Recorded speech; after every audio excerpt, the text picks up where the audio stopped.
어느 날, 오전 시간이 지나고 점심 식사 시간마저 훌쩍 넘어선 늦은 오후였다. 따르릉 따르릉 경쾌한 전화벨 소리가 울렸다. 네, 치킨집입니다. 여보세요.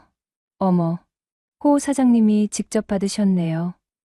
여기 동아아파트 A동 천유호 정의 엄마예요. 전화를 건 사람은 다름 아닌 동네 통장인 정의 엄마였다. 그녀는 동네에서 예쁘다는 소문이 자자한 사람이었다. 그냥 예쁘다 정도가 아니라 동네 아줌마들 사이에서 은근히 질투 섞인 시선을 받을 만큼 눈에 띄는 미모였다. 화장기 거의 없는 수수한 얼굴인데도 묘하게 사람을 끌어당기는 분위기가 있었다. 특히 웃을 때 살짝 접히는 눈가의 주름은 오히려 매력적이었는데 뭐랄까 세월이 빚어낸 농염함 같은 것이 느껴진달까. 쫙 달라붙는 검정 원피스를 입었을 때는 그 모습이 어찌나 야식꾸리하던지 상상력을 마구 자극했을 정도로 정말이지 숨이 막힐 정도였다. 나도 모르게 시선을 빼앗겨 멍하니 쳐다보게 되더군요. 아줌마 같지 않은 몸매 라인이 한몫했죠. 애 둘 딸린 아줌마라고는 상상하기 힘든 볼륨감이 감탄을 자아내기에 충분했으니깐요.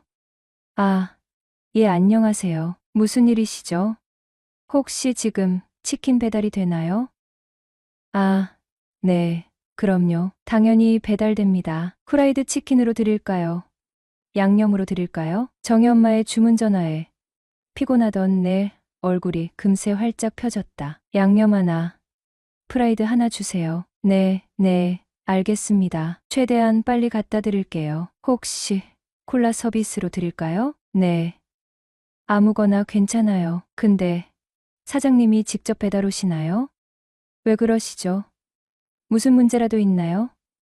평소 살갑게 대화를 주고 받을 정도의 친분은 없었기에 그녀의 말이 의아하였다.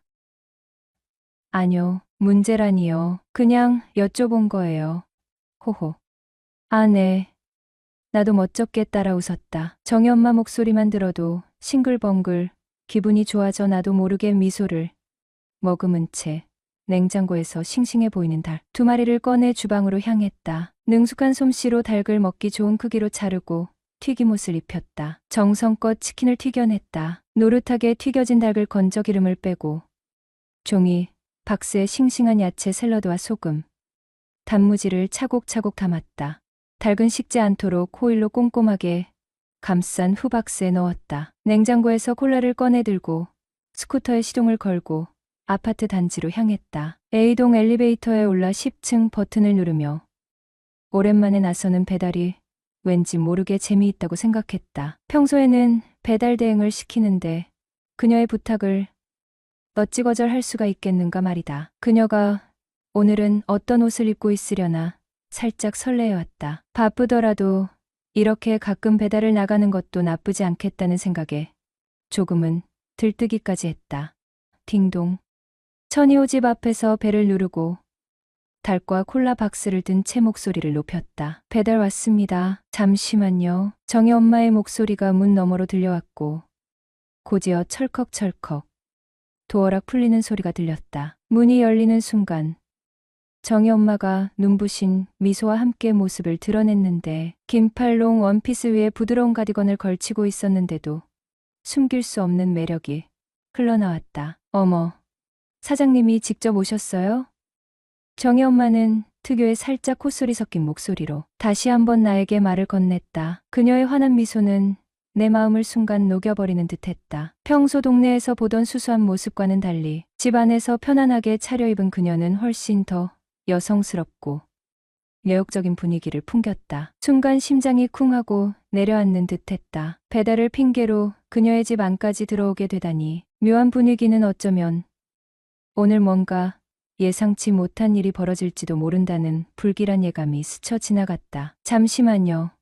그녀는 현관에서 지갑을 가지러 안방으로 들어갔다. 집에는 혼자 있는 듯했다. 혼자 사는데 통닭을 2마리나 시키다니 손님이 오시려나? 잠시 그런 생각을 하며 현관 바닥에 콜라와 치킨 박스를 내려놓았다. 늦가을이라 바깥 날씨는 쌀쌀했지만 현관 안은 난방 때문에 훈훈하다 못해 후끈거릴 정도였다. 가만히 서 있는데도 땀이 송골송골 맺혔다. 호호. 사장님이 직접 배달 오실 줄은 몰랐네요. 아유, 요즘은 워낙 경기가 안 좋아서 인건비라도 줄여보려고요. 혹시 사장님, 많이 바쁘세요? 아니요 뭐, 딱히 바쁜 건 없는데, 왜 그러시죠? 그럼, 잠깐 앉아서 차라도 한잔하고 가세요. 그녀는 자연스럽게 내 손을 잡아 이끌었다. 이건 또 무슨 개수작일까? 처음 전화 통화할 때부터 뭔가 수상하다 여겼는데 무슨 꿍꿍이가 있는 게 분명하였다. 신발을 벗고 어색하게 거실 안으로 들어서자 정희 엄마는 현관문을 닫고 쪼르르 달려와 사장을 소파로 안내했다. 집이 참 좋네요. 그래요? 호호. 정희 엄마는 주방에서 무언가를 분주하게 준비하며 웃었다. 잠시 후 김이 모락모락 나는 커피 2잔을 들고 쟁반을 들고 촐랑거리며 거실로 돌아왔다. 자, 따뜻한 커피 한 잔 드세요. 네, 감사해요. 바로 그때 정희 엄마가 메밀던 커피 잔이 살짝 기울어지면서 뜨거운 커피가 내 바지 위로 쏟아지고 말았다. 아, 뜨거. 화들짝 놀라 벌떡 일어섰다. 바지가 뜨거워 허벅지에 달라붙는 것을 막기 위해 손으로 바지를 잡아 들어 올렸다. 어머나, 어쩌면 좋아. 죄송해요. 정희 엄마는 당황하며 주방으로 달려가 행주를 가져왔다. 나는 젖어버린 바지를 움켜쥔 채 어쩔 줄 몰라 하며 서 있었다. 어머, 꽤 많이 쏟았네요. 어떻게? 행주를 들고 온 정희 엄마는 내 앞에 무릎을 꿇고 앉아 행주로 바지에 묻은 커피를 닦아내기 시작했다. 묘한 상황이었다. 순간 나도 모르게 침을 꿀꺽 삼켰다. 아, 망했다 오늘 밤. 잠은 다 잤네. 아유, 사장님, 안 되겠어요. 바지 벗어 주세요. 제가 얼른 빨아드릴게요. 건조기에 돌리면 금방 말라요. 1시간도 안 걸릴 거예요. 정희 엄마는 안방으로 들어가더니 잠시 후 헐렁한 반바지를 들고 나왔다. 죄송해서. 괜찮아요. 제가 실수한 건데요, 뭘. 어서 갈아입고 오세요. 이게 대체 무슨 상황이지? 얼떨떨한 기분으로 화장실에서 반바지로 갈아입고 나왔다. 내가 지금 뭐 하는 짓인가? 이래도 되나? 픈 생각도 잠시 나도 모르게 그녀가 시키는 대로 고분고분 행동하고 있었다. 어머, 사장님, 운동 좀 하셨나 봐요? 네. 아, 하하. 예전에 축구를 좀 했었어요. 그녀가 나를 위아래로 한참을 훑어보는데 머리가 쭈삣쭈삣 서면서 이 상황이 도저히 이해가 되질 않았지만 언제 또 이런 경험을 해보겠는가 말이다. 그냥 흘러가는 대로 즐기기로 했다. 아유, 제가 덜렁거려서 괜히 이런 실수를. 바쁘실 텐데 붙잡아서 죄송하네요. 아닙니다. 아뇨, 바쁘긴요. 나는 어색하게 웃으며 소파에 마주 앉은 정희 엄마를 바라보았다. 정희 엄마는 커피를 홀짝이며 편안하게 앉아 있었다. 넋을 놓고 보게 되네. 진짜 예쁘다 속으로 감탄사를 연발했다. 동네에서 예쁘다 소문은 익히 들었지만 이렇게 가까이에서 그것도 편안한 분위기 속에서 마주하니 그 예쁨의 깊이가 완전히 다르게 느껴졌다. 화려한 화장 없이도 저렇게 빛날 수 있다니 그저 놀라울 따름이었다. 특히 햇살을 받아 은은하게 빛나는 뽀얀 피부는 마치 어린아이처럼 맑고 투명해 보였다. 이 여자와 함께 사는 남자는 대체 어떤 사람일까? 갑자기 그녀의 남편이 궁금해졌다. 저 실례지만 혹시 남편분은 무슨 일을 하세요? 어머, 저희 남편 말씀이세요? 저 넉 달 전에 이혼했어요. 아는 사람들은 다 아는데 사장님은 모르셨나 보네요. 네? 몰랐어요. 그럼 혹시 자녀분들은? 애들은 고모 따라 미국에 유학가 있어요. 방학이라 지난달에 잠깐 왔다가 며칠 전에 다시 돌아갔죠. 그럼 지금 혼자 계시는 거예요? 네, 혼자 살아요. 아유, 그래서 그런지 요즘은 너무 외롭고 그래요. 호호호. 정희 엄마의 외롭다는 말에 순간 혹시 나한테 관심 있는 건가? 하는 엉뚱한 생각이 스쳤다. 정희 엄마가 살짝 눈을 흘기며 말했다. 어머, 왜 그렇게 빤히 쳐다보세요? 제가 불쌍해 보여요? 아니요, 그런 건 아니고요. 저도 정희 엄마랑 처지가 비슷한 것 같아서요. 네? 사장님도요? 네, 저도 아내랑 이혼 얘기가 오가면서 각방 쓴 지 꽤 됐거든요. 저도 외롭기는 마찬가지예요. 속마음 털어놓을 곳도 없었는데 정희 엄마께서 외롭다고 하시니 갑자기 동질감이 느껴져서요. 그래요? 그럼 우리 앞으로 가깝게 지내봐요. 호호. 안녕하세요. 저는 서울 토박이로 50대 초반을 맞은 평범한 남자입니다. 지금에서야 털어놓는 이야기지만 제 젊은 날은 롤러코스터 같았어요. 시작부터가 좀 남달랐다고 해야 할까요? 대학교 졸업장도 받기 전에 덜컥 속도 위반으로 결혼이라는 인생의 급커브를 틀어버렸으니까요. 지금 생각하면 조금 부끄럽기도 하지만 또 한편으론 그때의 선택 덕분에 지금의 제가 있는 것 같기도 합니다. 20살 캠퍼스의 낭만이 채 가시기도 전이었죠. 대학교 신입생 환영 동아리 모임에서 지금의 아내 수연이를 처음 만났어요. 그날 벚꽃잎이 흩날리는 캠퍼스 벤치에 앉아 처음 이야기를 나누던 순간이 아직도 생생해요. 아내는 맑은 눈빛과 해맑은 미소를 가진 보면 볼수록 빠져드는 매력적인 사람이었어요. 싱그러운 새싹처럼 풋풋했던 우리의 연애는 그렇게 시작되었죠. 캠퍼스 잔디밭에 돗자리를 펴고 도시락을 나눠 먹고 도서관에서 몰래 손을 잡고 밤늦도록 전화 통화를 하며 서로의 꿈과 고민을 나누었죠. 수연이는 밝고 긍정적인 에너지가 넘치는 사람이었어요. 힘든 일이 있어도 금방 털어내고 웃는 모습이 낯이 햇살 같았죠. 엉뚱하면서도 순수한 면도 있어서 가끔은 저를 웃게 만들기도 하고 또 때로는 진지하게 인생에 대해 이야기하며 서로를 깊이 이해해 나갔습니다. 그때는 정말 세상이 온통 장밋빛으로 물든 것처럼 행복했어요. 서로의 눈만 봐도 웃음이 터져 나왔고 함께 있는 시간은 마치 시간이 멈춘 듯 느껴졌으니까요. 하지만 그 장밋빛 세상에 갑자기 예상치 못한 빨간불이 켜졌습니다. 어느 날 수연이로부터 임신 소식을 듣게 된 것이죠. 그야말로 속도 위반 딱지였습니다. 졸업을 코앞에 둔 혈기왕성한 대학생에게 결혼과 아이라는 단어는 벼락처럼 다가왔네요. 미래에 대한 막연한 불안감과 책임감이라는 무거운 짐이 어깨를 짓눌렀죠. 솔직히 처음에는 당황스럽고 두려웠죠. 하지만 수연이의 눈물을 보고 뱃속의 작은 생명의 존재를 느끼면서 저는 도망칠 수 없다는 것을 깨달았어요. 그렇게 우리는 남들보다 훨씬 이른 나이에 어쩌면 무모하고 철없는 객기였을지도 모르지만 결혼이라는 현실에 용감하게 뛰어들기로 결심했죠. 젊은 날들은 정말이지 고생스러움 그 자체였네요. 낭만적인 캠퍼스 생활은 꿈처럼 사라졌고 저는 갓 20살을 갓 넘긴 어린 나이에 가장이라는 무거운 왕관을 써야 했으니깐요. 하지만 부모님의 반대를 무릅쓰고 한 결혼이었기에 금전적인 지원을 전혀 받지 못한 상태에서 등록금은 물론이고 당장 분유값, 기저귀값,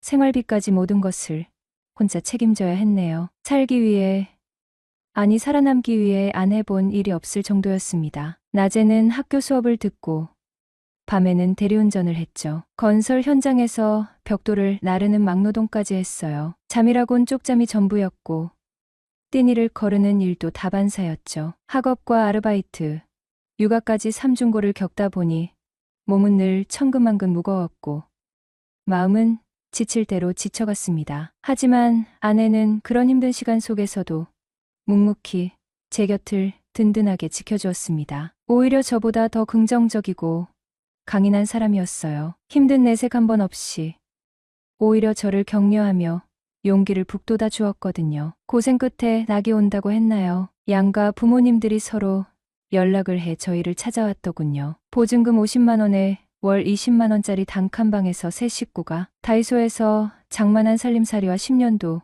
넘은 중고 가전제품들을 보시더니 눈물까지 흘리며 저희 사이를 인정해 주셨네요. 이후 금전적인 지원을 받으면서 무사히 대학을 졸업하여 20년 넘게 직장 생활을 하였고 어느새 퇴직한 지도 벌써 1년이 넘어가네요. 퇴직 후 1년 정도 쉬다 보니 너무 답답해서 더 나이 들기 전에 뭔가 활동적인 일을 해보고 싶더군요. 친구 녀석들과 이런저런 얘기 끝에 치킨 가맹점을 한번 해보면 어떻겠냐고 하더군요. 후배 하나가 가맹점 사업을 하는데 창업이나 한번 해볼래? 어떤 곳인데? 숯불치킨으로 유명한 곳이라고. 맛도 좋고 부산에선 줄 서서 먹을 정도로 꽤 유명한 곳이야.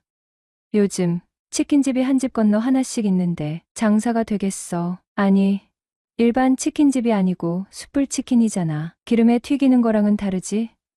그리고 본점이 이미 인스타 맛집으로 유명해서 오픈빨도 괜찮을걸. 그날 친구의 권유로 치킨 호프집을 시작하게 되었죠. 장사 시작 후 의욕이 넘쳤습니다. 평생 남 밑에서 월급만 받던 사람이라 내 사업을 한다는 생각에 설레기도 하였고, 힘들지만 장사 마감할 때 매출점표를 보면 뿌듯하기도 하고, 돈 버는 재미가 생겨나니 쉬는 날도 없이 가게 문을 열고 닭 튀기고 배달 가고 밤낮 없이 장사에 매진하였죠. 그러면서 아내와 사이가 점점 소원해져 갔습니다. 20살에 결혼을 하였으니 함께 산 지가 30년도 넘었잖아요. 그러니 남녀가 아니라 가족이란 단어가 더 잘 어울리는 사이라고 할까요? 원래도 애정 없이 의리로 지낸 사이였는데 제가 장사를 시작하면서 더욱더 멀어졌죠. 그래서 아내도 집에만 있기 심심하고 지겹다며 공인중개사 공부를 한번 해보고 싶다면서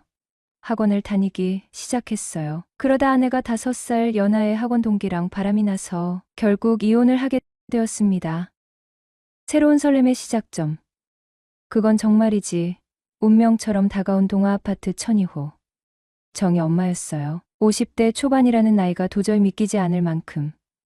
그녀는 정말이지 동네 중년 남성들의 마음을 송두리째 흔들어 놓을 만큼 매혹적인 여자였죠. 솔직히 말해서 제가 치킨 배달 갔다가 그녀를 처음 마주쳤을 때 심장이 쿵 하고 발밑으로 곤두박질 치는 줄 알았어요. 편안한 홈웨어 차림이었는데도 그 아우라는 도저히 감출 수가 없더군요. 탄력 있어 보이는 몸매, 정말이지 흠 하나 없이 맑은 피부, 그리고 무엇보다 사람을 홀린다고 해야 할까요? 그 짧은 순간 저는 마치 20대 혈기왕성했던 시절로 되돌아간 것처럼 가슴이 미친 듯이 두근거렸죠. 잠시만 앉았다 가세요. 그녀가 나지막이 건넨 그 짧은 한마디는 제 안에서 잠자고 있던 묵은 감정을 송두리째 깨워버린 것 같았어요. 단순히 옆집 배달원에게 건넨 친절이었을지도 모르지만 저는 그 말 속에 숨겨진 묘한 떨림을 감지했죠. 왠지 모르게 저에게만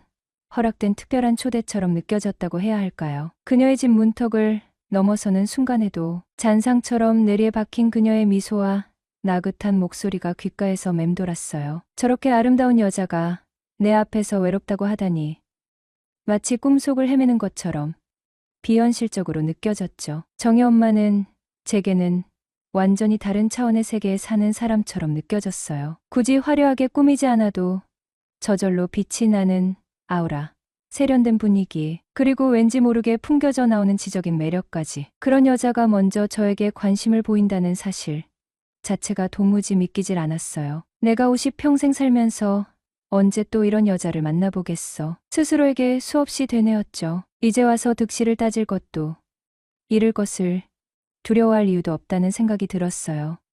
오히려 지금이야말로 마지막 기회일지도 모른다는 절박함이 온몸을 휘감았죠.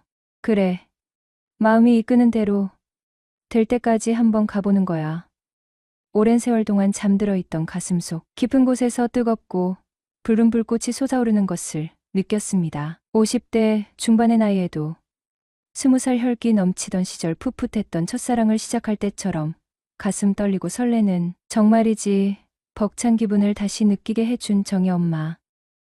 그녀는 제게 잊고 지냈던 젊음과 꺼져버린 줄 알았던 열정을 다시금 일깨워준 은인이었어요. 어쩌면 그녀에게라면 제 영혼이라도 내 모든 걸 다 내줘도 전혀 아깝지 않다고 맹세할 수 있을 정도로 강렬하게 끌렸으니까요. 하나뿐인 딸은 이미 결혼해서 제 곁을 떠났고 30년 넘게 해로했던 아내는 딴 남자랑 눈이 맞아 미련 없이 집을 나가버렸으니 텅 빈 집에는 차가운 외로움만이 따리를 틀고 있었죠. 정희 엄마는 캄캄한 어둠 속에 갇혀있던 제게 한 줄기 빛과 같은 새로운 희망이자 메말은 일상의 단비를 내려줄 삶의 활력소 그 자체였어요. 그렇게 시작된 콩깍지 사랑은 엘리베이터에서 우연히 다시 마주친 것을 계기로 정희 엄마와 술잔을 기울이게 되면서 마침내 하룻밤 만에 뜨겁고 격렬한 불꽃 같은 사랑으로 활활 타올랐어요. 하지만 행복도 잠시 꿈결 같았던 며칠 후 정희 엄마가 예상치 못한 이야기를 조심스럽게 꺼내더군요. 사실 그녀가 제게 먼저 접근했던 이유가 단순한 호감이나 외로움 때문만은 아니었다는 충격적인 고백이었죠. 정희 엄마는 눈물을 글썽이며 자신이 끔찍한 부동산 투자 사기를 당해 빚더미에 올라앉게 되었다고 털어놓았습니다. 믿었던 지인에게 사기를 당해 전 재산을 날리고 남편과 이혼까지 하게 되었다는 가슴 아픈 사연이었죠. 그녀에게 남은 건 전 남편에게 받은 것이라곤 융자가 무려 70%나 낀 지금 살고 있는 아파트 한 채뿐이었다고 합니다. 가정주부였던 그녀가 변변한 직업도 없이 매달 쏟아지는 대출, 이자와 원금을 감당하는 건 도저히 불가능한 일이었고 결국 아파트는 곧 경매로 넘어갈 위기에 처했다는 절박한 상황이었어요. 숨막히는 침묵 끝에 정희 엄마는 떨리는 목소리로 제게 돈을 빌려달라는 정말이지 가슴 아픈 부탁을 해왔습니다. 당장 급한 불을 끄려면 5천만 원이라는 거금이 필요하다고 했어요. 솔직히 고백하자면 그 정도 금액은 제게 그리 큰 돈은 아니었어요. 있어도 그만 없어도 그만인 정도의 돈이었죠. 무엇보다 제 눈앞에서 눈물 짓는 그녀를 차마 외면할 수 없었어요. 이미 깊이 빠져버린 제 여자친구였으니까요. 그래서 저는 망설임 없이 차용증 한 장 없이 선뜻 5천만 원을 빌려주었습니다. 하지만 집에 돌아와 혼자 곰곰이 생각해보니 문득 불안한 그림자가 드리워지는 것을 느꼈습니다. 정희 엄마가 저를 만나기 위해 처음부터 계획적으로 접근한 것은 아닐까 하는 섬뜩한 의심이 꼬리를 물고 피어올랐죠. 왜냐하면 저는 동네에서 순진하고 어리숙하다고 소문이 자자했고 알부자라는 소문까지 파다하게 퍼져 있는 상태였거든요. 게다가 아내와 곧 이혼한다는 소문까지 났으니 정희 엄마 입장에서 저 김 사장이야말로 호구 하나 제대로 물어서 노후 걱정 없이 편하게 먹고 놀 팔자를 펴기에 딱 좋은 먹잇감이구나 생각하고 저에게 의도적으로 접근한 것은 아닐까. 점점 더 의심은 걷잡을 수 없이 커져만 갔습니다. 밤잠까지 설쳐가며 고민하던 끝에 다음 날 아침 저는 정희 엄마에게 조심스럽게 속마음을 털어놓기로 결심했습니다. 카페에서 마주 앉아 숨을 크게 들이쉬고 떨리는 목소리로 솔직하게 물어봤어요. 자기 혹시 나를 돈 때문에 만난 거야? 제 질문에 정희 엄마는 잠시 당황한 듯 했지만 이내 굳은 표정으로 저를 똑바로 쳐다보며 뜻밖에도 너무나도 당당하게 대답하더군요. 맞아. 라고요. 순간 망치로 머리를 얻어맞은 듯 멍해졌습니다. 하지만 그녀는 거침없이 말을 이어갔습니다. 여자가 남자를 볼 때 경제적인 능력 당연히 보는 거 아니에요? 솔직히 돈 때문에 정태 씨한테 접근한 거 맞아요. 너무나 솔직하고 거침없는 대답에 오히려 할 말을 잃었습니다. 하지만 정희 엄마는 냉정하게만 보였던 처음과는 달리 곧 부드러운 목소리로 진심을 털어놓기 시작했어요. 하지만 돈 때문만은 아니에요. 그녀는 제 눈을 지그시 바라보며 말을 이었습니다. 솔직히 집에 경매 딱지 붙는다고 하니까 마음이 너무 급해서 좀 서두른 건 인정해요. 하지만 설마 내가 5천만 원 때문에 정태 씨를 만났겠어요? 곰곰이 생각해보니 그녀의 말에도 일리가 있었습니다. 정희 엄마 정도의 빼어난 외모와 매력이라면 5천만 원은 물론 그 이상의 돈을 쉽게 벌 수 있는 방법은 얼마든지 있었을 테니까요. 무엇보다 솔직히 말해서 그녀의 미모와 아찔한 몸매는 제 기준에서 정말이지 넘사벽 수준이었거든요. 제가 한참이나 기울 정도였으니 5천만 원 때문에 저 같은 평범한 중년 남자를 만날 이유는 없었을 겁니다. 정희 엄마는 쑥스러운 듯 미소를 지으며 뜻밖의 이야기를 덧붙였습니다. 사실 원래부터 정태 씨를 아주 좋게 보고 있었어요. 동네 사람들이 입을 모아 칭찬하는 제 이야기는 그녀의 귀에도 이미 들어갔던 모양입니다. 가정적이고 책임감 많고 성실한 사람이라고 동네 아줌마들이 입이 닳도록 칭찬하는 소리를 하도 많이 들어서 김 사장님은 정말 괜찮은 사람이구나 늘 생각하고 있었어요. 그러던 차에 돈 때문에 절박한 상황에 놓이고 마침 근처에 혼자 사는 괜찮은 남자. 바로 제가 눈에 들어왔던 거죠. 돈도 필요하고 남자도 필요하고 또 동네 아줌마들 입소문으로 어느 정도 검증된 사람이다 보니 솔직히 말하면 제가 먼저 정태 씨한테 손을 내밀었던 게 맞아요. 그녀는 솔직하게 인정했습니다. 정희 엄마의 모든 이야기를 다 듣고 나니 잠시나마 그녀를 의심했던 제가 한없이 부끄럽고 머쓱해지더군요. 그녀의 솔직함과 진심에 오히려 더 깊이 빠져들었네요. 그 후로 저와 정희 엄마는 제 치킨집 2층 작은 방에서 함께 살림을 차리고 알콩달콩 행복하게 지내고 있습니다. 한평생 죄 안 짓고 착하게 살아온 보람이 있었던 걸까요? 하늘에서 드디어 제게 천사 같은 선녀를 내려주신 것 같아요. 매일 아침 눈을 뜰 때마다 제 옆에서 천사처럼 잠든 그녀의 얼굴을 보면 세상 모든 시름이 잊혀지고 가슴 깊은 곳에서부터 따뜻하고 행복한 기운이 샘솟습니다. 이 행복이 영원히 이어지기를 매일 밤 기도하며 잠이 듭니다. 가슴이 뛰는 대로 살아라. 어차피 후회할 일 투성이다.